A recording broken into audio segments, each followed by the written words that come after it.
अशोक चव्हाणांनी भाजपमध्ये प्रवेश केला असला तरी पत्रकार परिषदेत मात्र आशिष शेलार यांचा उल्लेख करताना त्यांचा गोंधळ उडाला। त्यांनी चुकून आशिष शेलारांचा उल्लेख मुंबई काँग्रेस अध्यक्ष असा केला, मात्र चूक लक्षात येताच दिलगिरीही व्यक्त केली।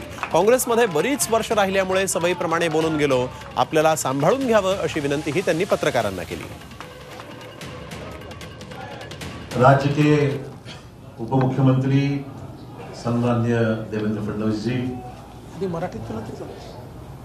महाराष्ट्राच्या भाजपाचे अध्यक्ष श्रीमान बावनकुळे जी, मुंबई काँग्रेसचे अध्यक्ष मुंबई भाजपचे सवयीचा परिणाम आहे। 50 वर्षाची सवय आहे। 50 वर्षाची सवय असल्यामुळे मुंबई भाजपाचे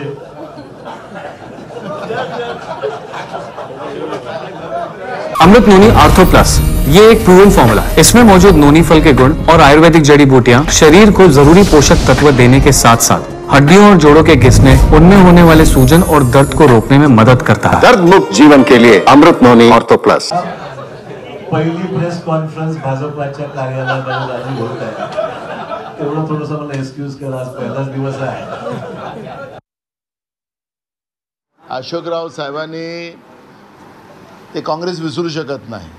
आम्ही आमचा माणूस तिकडले भाजप इकडे आणण्यासाठी पाठवलेली आहे, त्याच्यामुळे त्यांनी काँग्रेस कोणतं ते आशिष शेलारला त्यांनी काँग्रेसचा अध्यक्ष बनवलं। ते चालू झालं, आता ते प्रक्रिया सुरू झाली आमची।